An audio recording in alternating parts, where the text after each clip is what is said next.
I was sick. Not the kind of sick you can push through with a cup of tea and a brave face.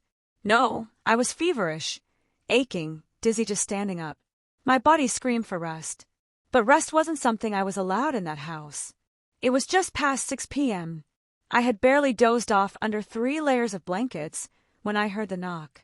Then her voice, sharp, cold, insistent. Dinner's not going to cook itself. My mother-in-law didn't care that I was running a high fever. She didn't care that I could barely lift my head. To her, I wasn't family. I wasn't a guest. I was the help. And being sick, that was just an inconvenience. So I got up, shaky legs, pounding head, heart heavy. I dragged myself to the kitchen like a ghost, while they sat in the living room, watching TV, laughing, waiting for me to serve them like I always did.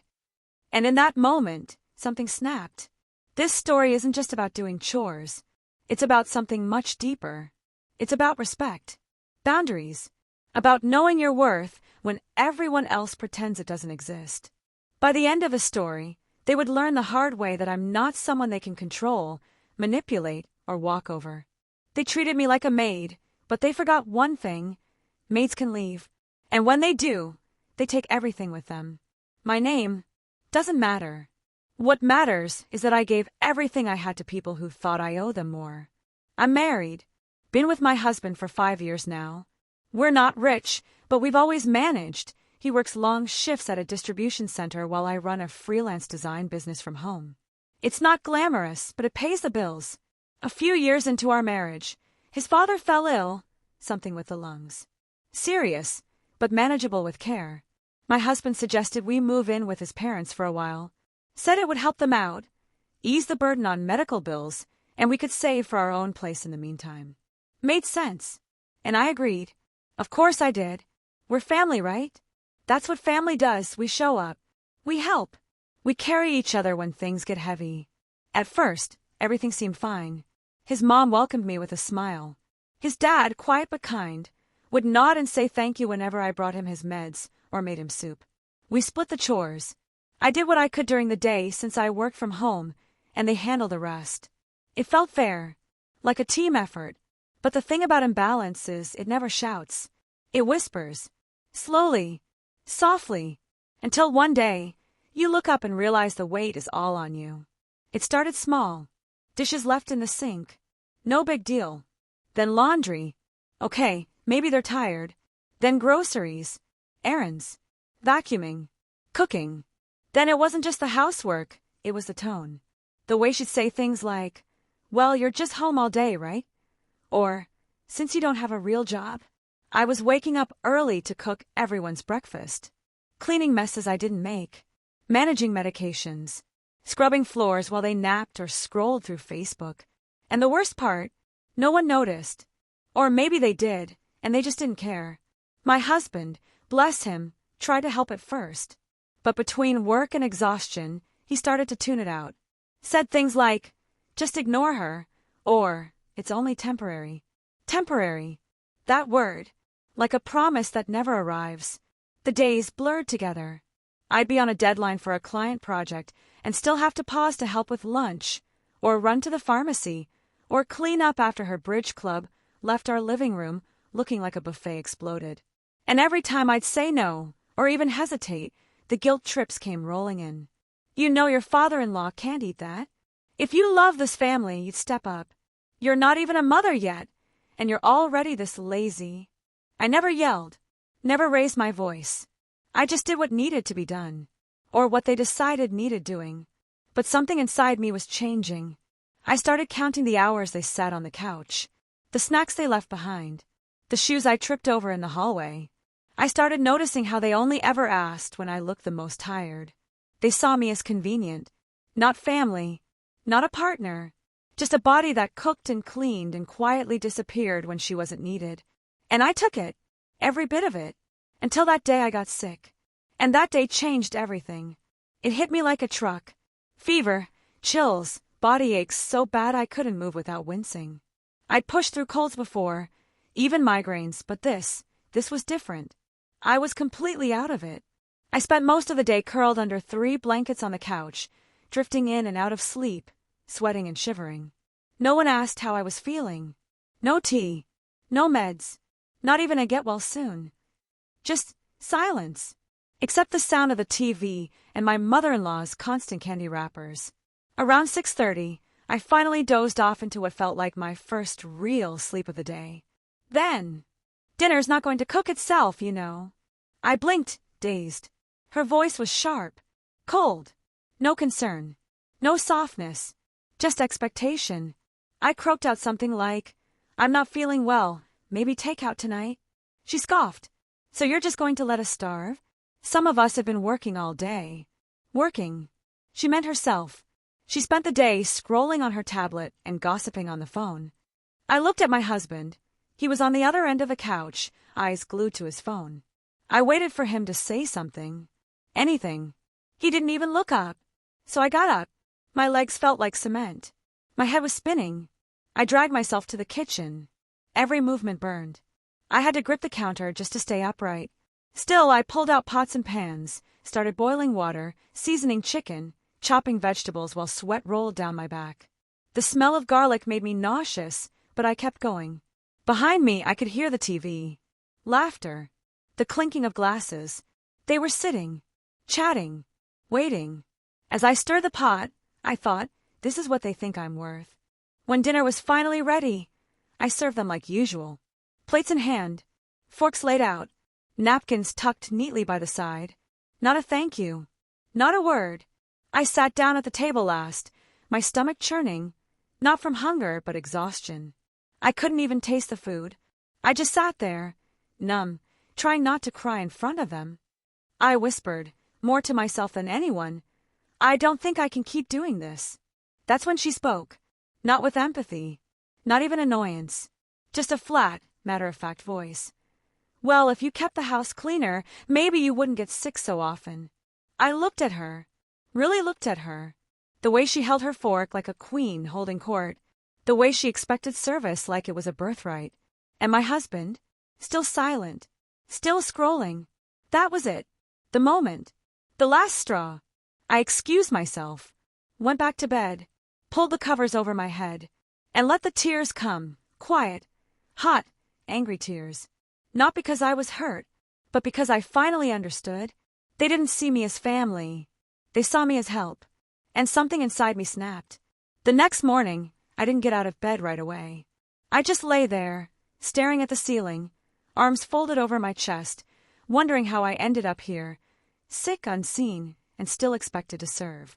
And something shifted. It was subtle, like the final click of a locked door. No yelling, no dramatic declarations. Just a quiet, cold realization. They didn't care about me. Not really. I was a convenience. A stand-in for the responsibilities they refused to carry. And for the first time in a long time, I let myself ask, what if I stopped making their lives easier? What if I put myself first? I got up that morning, still weak, still aching, and made myself tea. Just for me. I didn't touch the dishes in the sink. I didn't sweep the floor. I didn't ask if anyone wanted breakfast. And the silence in that kitchen, it was deafening. Later that day, I pulled out my laptop. And instead of cleaning, I opened up a dozen tabs. Apartments, rental prices, short-term leases, co-living spaces. I wasn't even sure what I was looking for. But I knew I needed out. That night, I asked my husband, casually, what he thought about getting our own place. He blinked at me like I was speaking in another language. "But this works," he said. "You're home all day. It makes sense for you to help out." Help out, right. Because raising a grown man and his parents was my new full-time job. I didn't argue. I just nodded. But inside, something was boiling. Quiet rage. And underneath it, a plan. The next few days, I kept up appearances. I cooked, cleaned, played the obedient daughter-in-law. But in the background, I was making calls, visiting open houses, setting up private savings. I started putting aside small amounts of money each week. Selling unused clothes, freelance work on the side, all tucked away in an account only I had access to. Every time they asked me to scrub a pot or run an errand or fix dinner for 6, I smiled. But behind my eyes, I was counting down the days. And as the plan took shape, I also began something else, boundaries. It started small. I didn't fold their laundry. I only cooked for myself and my husband. I began locking our bedroom door. And when my mother-in-law complained, I just said, "I've been feeling really burnt out. Hope you understand." She didn't. She huffed and puffed, made comments under her breath, tried to guilt me, but I kept calm, unbothered, because now I had a strategy. This wasn't just an exit. It was a lesson, one they wouldn't forget, because I wasn't just leaving. I was going to show them exactly what life looked like without me. It started with a simple word I hadn't said in months. No. No, I can't do that right now. No, I won't be cooking dinner tonight. No, I don't have the energy to deep clean the bathroom after working all day. The first time I said it, my mother-in-law just stared at me, like I'd spoken out of turn, like I'd broken an invisible rule no one told me existed. But I didn't flinch. I didn't explain. I didn't apologize. And that silence, it was powerful. I started drawing lines, not with drama, but with purpose. Laundry. I did mine and my husband's. That was it. Dishes. I cleaned what I used. Groceries. I bought what I needed. When my Amael asked me to drive her to her friend's house, I smiled and said, "Sorry, I've got a meeting." Whether I did or didn't matter. Because for the first time in a long time, I was reclaiming my time, my energy, myself. I also started communicating more openly with my husband, not just about chores, but about respect. About how the current setup made me feel like a guest, a servant, and an outsider in the same breath. At first, he was defensive. He shrugged it off, said, "That's just how my mom is." But I didn't let it go. I asked him one night, "If I treated your mom the way she treats me, would you be okay with that?" He didn't answer. And in that silence, I could see the wheels turning. It wasn't easy. We had arguments, awkward silences, nights we went to bed back to back. But I wasn't backing down. I showed him listings, apartments in the area, small, modest places, just for the two of us. I laid it all out. I said, "This is what I need. A space where I feel safe, respected, and seen. I love you, but I'm not staying in this house forever." He didn't say yes right away, but he didn't say no either. That was the first real sign of change. Meanwhile, I kept making moves. I reached out to a friend who lived nearby, asked about short-term stays. I visited 2 apartments during lunch breaks. I ran budget sheets at night. I even started packing a few things in boxes, just in case. And the shift in the house, it was almost instant. When I stopped serving, they noticed. When I stopped being available, they complained. But I stayed calm. I let them feel the absence of everything I used to provide for free. And as they began to squirm, trying to figure out what changed, I didn't gloat. I didn't argue. I let the silence speak. Because sometimes, the best way to teach people a lesson is to stop shielding them from their own consequences. The silence came first. Cold, calculated silence. My mother-in-law stopped speaking to me unless absolutely necessary. If I walked into a room, she walked out. If I sat at the table, she found something to clean. Loudly. My husband, he didn't exactly take sides. But his silence, it spoke volumes. Every evening became a test. The clatter of dishes I didn't wash. The meals I didn't cook. The tension that hung over us like smoke after a fire. I could feel their resentment pressing against me, like walls that wouldn't give. She'd mutter under her breath, little jabs meant to sting. Some people forget who helped them when they had nowhere to go. Or, a good wife knows how to keep a house running. But I said nothing. I didn't react. Because I knew that's what she wanted, to break me back into the role I used to play. The worst part, my husband. He wasn't cruel, but he was absent. Emotionally missing in action. He kept his head down, hoping the storm would pass on its own. But this wasn't a storm. This was a shift, one I had no intention of reversing. I reminded him, gently but firmly, that my mind was made up, that I wasn't staying in a place where I felt unseen, unheard, and unvalued. I wasn't leaving him, I was leaving this dynamic. And I meant it. He tried to delay things, said we should wait a few months, see if things improved. I said, "You've had years to notice how I was being treated. Why does change only matter now that I'm doing something about it?" Eventually, he stopped pushing back. Maybe he realized I wasn't bluffing. Maybe he saw the exhaustion in my eyes. But one evening, as I folded the last of my laundry, he sat beside me. Quietly. No arguments. No excuses. And then, almost in a whisper, he asked, "Can I come with you?" I looked at him, unsure if he meant it. And then he added, "I should have stood up for you a long time ago." That moment, it didn't erase the hurt, but it mattered. Because for the first time in this entire ordeal, someone in that house finally saw me. The fallout wasn't easy. The move took weeks to coordinate. The emotional toll was heavier than the boxes we carried out of that house. But as we closed the door behind us, I felt something I hadn't felt in years. Freedom. It took me a while to process everything that had happened.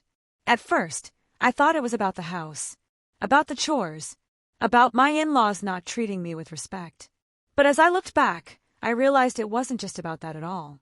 This was about me, about how I'd let myself be invisible for so long, how I convinced myself that putting others' needs first, always, was what love looked like, that sacrifice meant loyalty. But here's the thing, when you put everyone else's needs before your own, you forget how to ask for what you need. You forget how to stand up for your own well-being.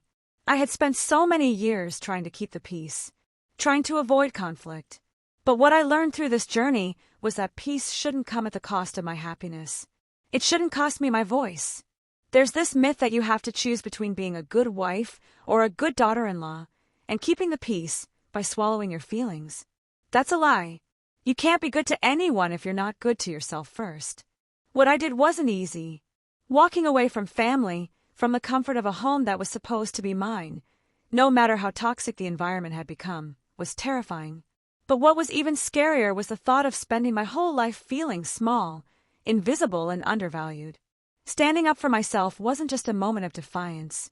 It was a declaration to the universe that I had worth. I had a voice, and I would no longer let anyone silence me. Since moving out, I've started to rebuild my life, not just physically, but mentally and emotionally.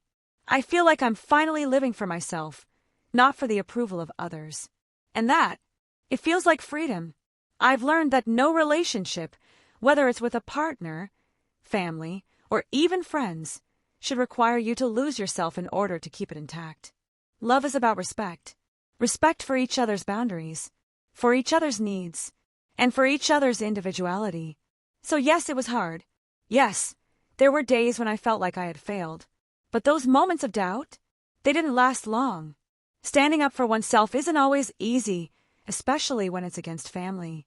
It can feel like you're breaking apart something that was once whole. But in reality, you're just putting yourself back together. The hardest part? Realizing that your peace, your happiness, and your dignity matter just as much as anyone else's. You deserve to live freely, without carrying the weight of everyone else's expectations. Have you ever faced a situation where you had to assert your boundaries? Where you had to stand up for your own needs, even when it felt impossible? I want to hear your stories. Share them in the comments below, and let's keep the conversation going. And if this story resonated with you, if it made you think about your own life and relationships, don't forget to like this video, subscribe to the channel, and hit the notification bell so you never miss another real-life tale of resilience, justice, and standing up for what you deserve. Thanks for watching. Remember, you're not alone in this journey. Until next time.